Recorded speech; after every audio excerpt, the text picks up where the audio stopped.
আপোনালোকে জানেনে অসমৰ লগত কাশ্মীৰৰ এটি বহু পুৰণি সম্পৰ্ক আছে। অসমৰ বৰ্মন বংশৰ তৃতীয় ৰজাজনৰ নাম আছিল বলবৰ্মন আৰু বলবৰ্মন আছিল সমুদ্ৰ বৰ্মন আৰু দত্তদেৱীৰ পুত্ৰ।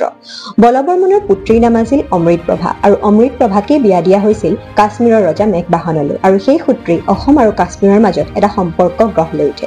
এই সম্পৰ্কৰ পিছত অমৃতপ্ৰভাৰ লগত অসমৰ পৰা এজন বুদ্ধিষ্ট মংক কাশ্মীৰলৈ যায় আৰু তেখেতৰ নামটো আছিল স্তোনপা আৰু স্তোনপাই কাশ্মীৰত গৈ এটা স্তূপা নিৰ্মাণ কৰে আৰু সেই স্তূপাটোৰ নাম আছিল লা স্তূপা। স্তূপা মানে হৈছে য'ত বুদ্ধিষ্ট মংকসকলে গৈ উপাসনা কৰে। ঠিক সেইদৰে অমৃতপ্ৰভায়ো কাশ্মীৰত এটা বিহাৰা নিৰ্মাণ কৰে আৰু সেই বিহাৰাটোৰ নাম হৈছে অমৃত ভৱন আৰু বিহাৰা মানে হৈছে য'ত বুদ্ধিষ্ট মংকসকলে জিৰণি লয়। বিশেষকৈ আন দেশৰ পৰা অহা বুদ্ধিষ্ট মংকসকলে জিৰণি ল'বৰ কাৰণে যি ব্যৱস্থা কৰি দিয়া হয় তাকেই বিহাৰা বুলি কোৱা হয়।